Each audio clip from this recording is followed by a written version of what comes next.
étudier s'intitule Les automates d'état fini. Donc, les automates sont des objets mathématiques qui sont très utilisés surtout en informatique. Ça nous permet de modéliser un très grand nombre de systèmes. Et dans le cadre de ce module, les automates servent à construire nos analyseurs lexicaux qui nous permettent bien sûr de vérifier si un mot appartient ou non à un langage ou bien de générer des mots du langage. Donc, ils sont définis comme suit. Donc, un automate fini noté souvent AFN est caractérisé par un quintuplet A, Q, I, F, M, U, tel que A correspond à l'alphabet, donc c'est le vocabulaire du langage reconnu par l'automate. C'est un ensemble fini non vide de symboles. Q, c'est l'ensemble des états possibles pour la machine, c'est un ensemble fini non vide. I, c'est un ensemble d'états initiaux ou dit état de départ inclus dans Q. Il se peut qu'il soit composé d'un seul état, comme il se peut qu'il soit composé de plusieurs états. F est un ensemble d'états dits final ou état d'acceptation, inclus également dans Q. Et puis, bien sûr, mu, qui est la fonction de transition qui nous permet, dans une configuration courante d'état, par exemple, mu de QI à J égale à QK, signifie que quand on est dans l'état QI, pour passer à l'état QK, on va lire le symbole AJ. Donc, le tomate fonctionne comme suit. Il prend en entrée un mot, il l'analyse, ou bien il l'accepte, ou bien il le rejette. Et le langage reconnu par un automate, c'est l'ensemble des mots, bien sûr, qui sont acceptés. Donc, comment ça se passe? Le processus commence par l'état de départ, I0, et il essaye de lire les symboles du mot un par un. Et bien sûr, à chaque lecture de symbole, c'est la fonction de transition mu qui nous permet de se déplacer vers l'état prochain, en utilisant bien sûr le caractère qui vient d'être lu. Et à la fin, si on se trouve dans un état qui correspond à la lecture de dernier caractère du mot, un état final, alors le mot est reconnu. Si on se retrouve à la fin du mot dans un état qui n'est pas final, alors le mot n'est pas reconnu. Ou bien si on n'arrive pas à lire le mot en entier, donc en suivant les transitions et en se dirigeant dans l'automate, alors le mot également n'est pas reconnu. Donc, les automates d'état fini sont représentés de deux manières différentes. Il y a ce qu'on appelle la représentation graphique. Donc, l'automate est représenté par un graphe orienté, appelé également diagramme de transition ou bien graphe de transition. Donc, les nœuds de l'automate correspondent aux états et les arcs correspondent aux transitions possibles qui sont données par la fonction de transition. Et ces arcs sont étiquetés par le symbole qui permet la transition. Donc, les états initiaux sont représentés comme suit, ou bien avec un nœud avec une flèche entrante, ou bien avec un triangle. Les états finaux sont représentés comme suit, ou bien un double cercle, ou bien un cercle avec une flèche sortante, ou bien avec un carré. Donc là, pour différencier les nœuds de l'automate, quels sont les états initiaux, quels sont les états finaux et quels sont les états intermédiaires. Un état intermédiaire est représenté comme suit, le nœud N, état quelconque, et la transition est représentée également comme suit. Là, ça veut dire que quand je suis dans l'état E, pour passer à l'état G, on va lire le symbole X. Voici un exemple de tomate caractérisé par un alphabet A qui contient les symboles A et B. L'état initial I est composé ici d'un seul état appelé 1. L'état final, c'est 2. Et les transitions sont les suivantes. On peut le représenter par le graphe suivant.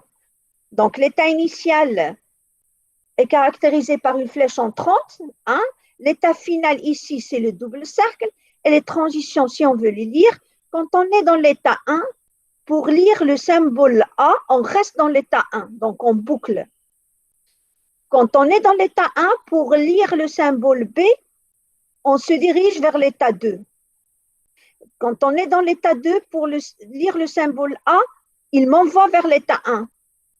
Et quand on est dans l'état 2, pour lire le symbole B, je reste sur 2, c'est-à-dire je boucle sur 2.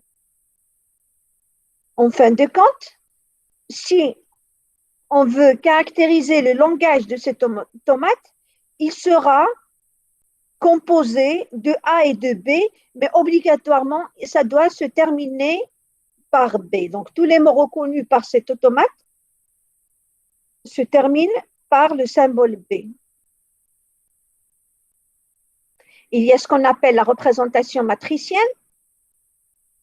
Donc, l'automate peut être également représenté par une table de transition, bien matrice de transition.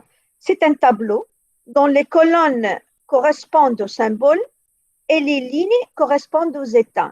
Et la cellule, par exemple, bien sûr, LICJ, ça indique la transition. Regardons l'exemple suivant. Donc, voici l'automate. Voici les transitions qui sont devant vous. L'état initial, c'est 1 et l'état final, c'est 2. Comment on les représente? C'est comme suit. Donc, les symboles sont A et B qui représentent les colonnes. Les états sont A et 2. Comment différencier un état initial d'un état final? Donc, un état initial est caractérisé par une flèche qui le précède et un état final est également caractérisé par une étoile qui le précède. Voilà, donc et les transitions sont représentées dans le tableau. C'est-à-dire que quand je suis dans l'état 1, je vais lire le symbole A, il m'envoie vers 1. Quand je suis dans l'état 1, pour lire B, il m'envoie vers 2, ainsi de suite.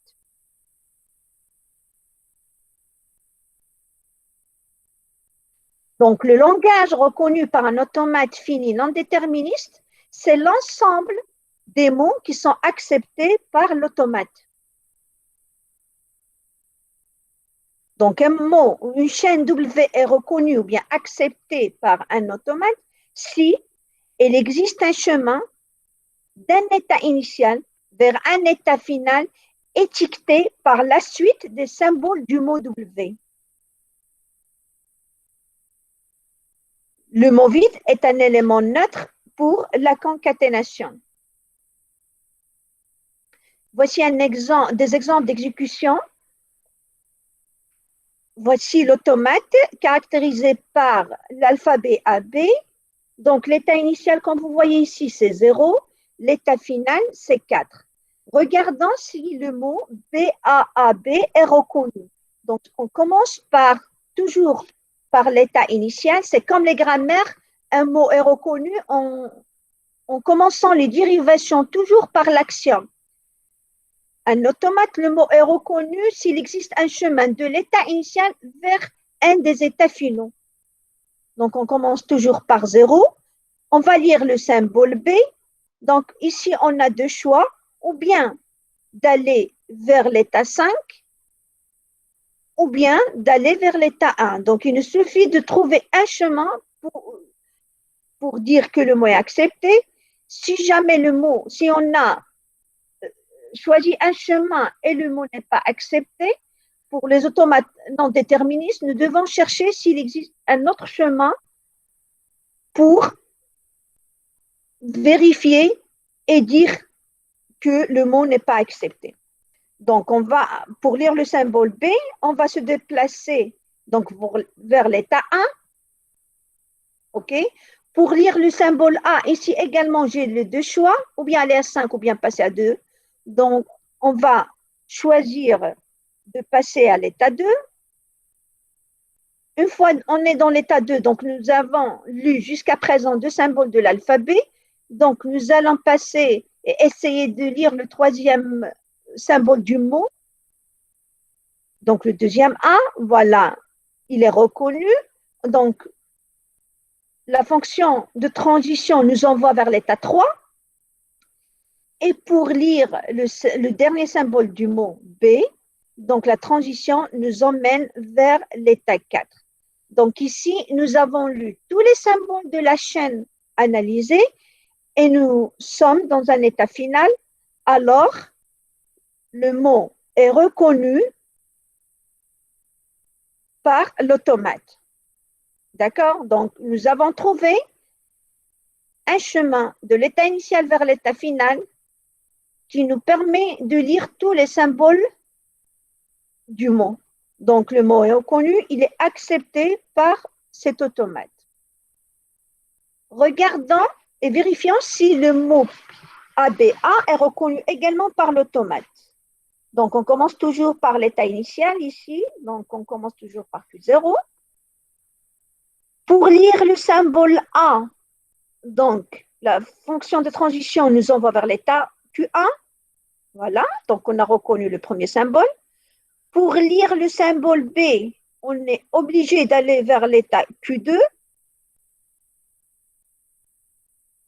Pour lire le symbole A, la fonction de transition nous envoie vers l'état Q5.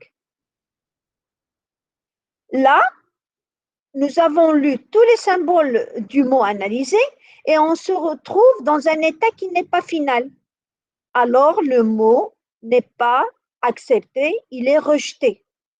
Parce que la condition, je répète, pour que le mot commence, pour que le mot soit reconnu par l'automate, il doit être lu symbole par symbole, commençant par un état initial et en arrivant à la fin du mot dans un état final.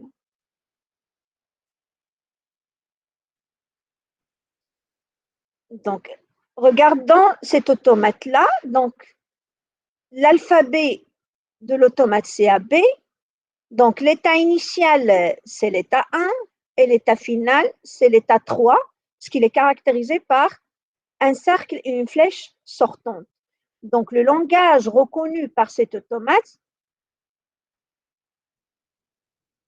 est caractérisé par un préfixe AB. Donc, c'est ABA étoile. On verra ultérieurement comment avoir le langage exact reconnu par un automate fini. Donc, comment extraire les équations, résoudre le système et en appliquant le lemme d'Arden, on a donc le langage exact. Si on vous demande quel est le langage reconnu par cet automate-là, on peut juste dire, bon, tout d'abord l'état initial, toujours c'est 1, l'état final c'est 3, mais on peut dire que tous les mots reconnus par ce langage-là ont un suffixe égal à ABA. Donc, tous les mots doivent se terminer par la sous-chaîne ABA. Soit l'automate suivant, caractérisé par les symboles ABC, Q0 état initial, Q2 état final, avec la transition mu donnée dans le tableau suivant. Donc, si on veut le tracer, donc d'ailleurs là, donc, il se peut que sur un symbole, il n'y a pas de transition. Donc, il est caractérisé ou bien par le vide ou bien avec un carré vide. Il n'y a rien. Ça veut dire quoi? Que quand je suis dans l'état Q0, il n'y a pas de transition pour lire le symbole B. Même chose, il n'y a pas de transition qui me permet de me déplacer vers un autre état en lisant le symbole C.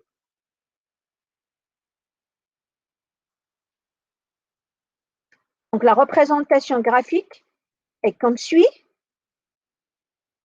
Donc, ici, remarquez bien que quand je suis dans l'état Q1, donc c'est une abréviation, on va le voir juste après, de l'écriture, c'est-à-dire au lieu de mettre 3 arcs, c'est-à-dire je suis dans l'état Q1 pour lire le symbole A, je reviens dans Q1, pour lire le symbole B, je reviens sur Q1, et pour lire le symbole C, je reviens également sur Q1. Voilà, c'est ce qui est dit dans cette remarque-là. Je suis dans l'état E. Pour aller à l'état S, je peux lire les symboles A, B, C. Donc, on peut définir ceci comme étant sur un seul arc et mettre les 3 symboles comme suit, ou bien A jusqu'à C sans crochet, ou bien si l'alphabet contient, par exemple, les symboles A, B, C et D, on peut mettre tout court l'alphabet A moins le symbole D.